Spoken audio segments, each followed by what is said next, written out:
Alright, as promised, my fuel trims are close to zero.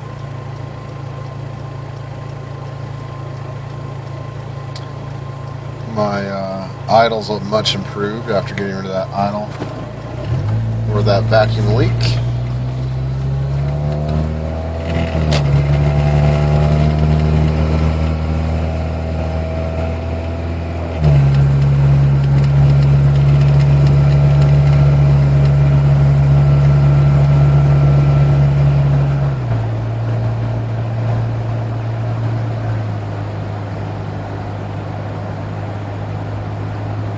It sits rich or it sits lean. Operating temperature has been reached.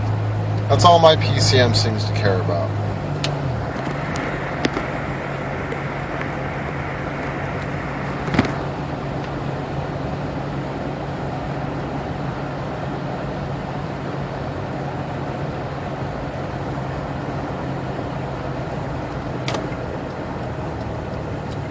I'm just kind of relaxing. Cruising. Tends to stay low. If I have to speed up a little bit, it tends to hit rich. Unless I'm just driving real slow.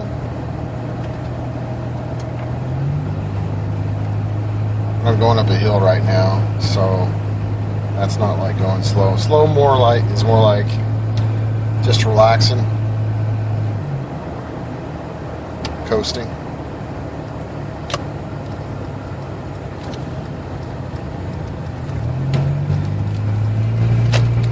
See, I have long periods of it running the first O2 sensor rich because it's like, wait, do I have a good catalytic converter? Wasn't doing that before I had rear O2 sensor data. Now it keeps wanting to run rich and test it. It's like, hey, it's wasting a lot of gas, frankly. I can tell my MPGs seem to be a little bit lower.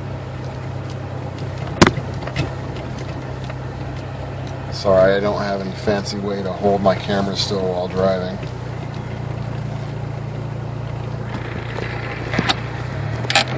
And here's just setting it idle. It's going to stay low because it's the same as running in neutral as far as I can tell. Or just cruising.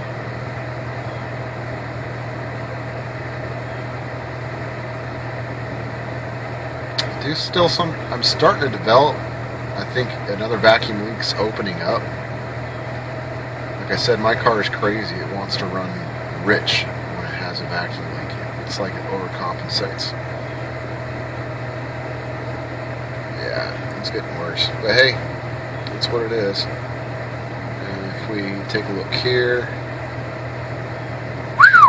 that is my highest idle MAF reading. That is unusual. That speaks to, shoot, maybe I just have something disconnected under there right now. Nice stoichiometric. That sits lean. Like, you know, when I'm accelerating, it goes rich, but otherwise it stays lean.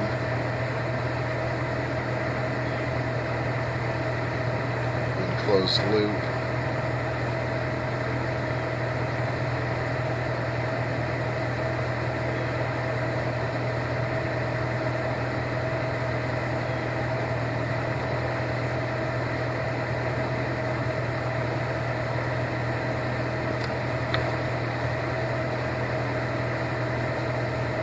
Hey, it's finally decided I have good O2 sensors or not. That's finally cleared. It's still reworking the catalyst, and evaporative emission system will eventually complete by saying that I have to deal with a problem. But still undetermined about that catalytic converter.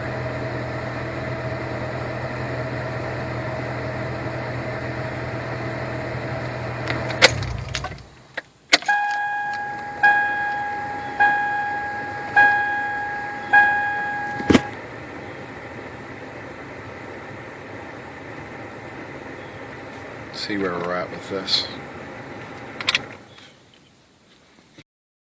Right down here I got my catalytic converter and it's grumbly. Yeah, I think I got an exhaust leak, frankly. But hey, it's decided I have a good catalytic converter for now. No faults. that had a pending P0420.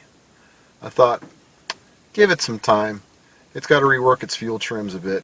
Yeah, it's still got to deal with its fuel trim issues a bit. Believe it or not, the rear O2 sensor does have an effect on fuel trim. Not a lot, but a little bit. Like I said, it likes to regularly go rich. To be like, hey, is that rear O2 sensor, does it respond? Does it go flappy real easy? And it doesn't go real flappy real easy. So my PCM, I think, thinks everything's fine. But I still heard a grumble down there. I must have hit something, or maybe the wife did when she was driving down below. Because you couldn't see it in the video. But when you look at the catalytic converter this way, instead of the way we were looking at it, you can tell that that it got hit. It broke away a piece, and sometimes when the engine accelerating just right, I think it's allowing some gases to escape. Like when I first go from a stop, and sometimes hear a grumble down low, and that can be referring to, I mean, it's like almost a metal grinding sound is how I would describe it in a catalytic converter issue. So that's what we got to work with. I'd like to get rid of that leak, because leaks only get worse. They don't get better unless you work on them. Interestingly enough, I think most of the rattle, after I put that band around my manifold shield, I think most of the rattle is actually coming from down here instead of up there. I mean, I still want to extravagate that nut. And I've actually bought a bunch of little bolts, since they're all about to rust through. So just replace all of them while I'm in there, so I don't have any issues with anything breaking off again, hopefully. And keep everything happy that way.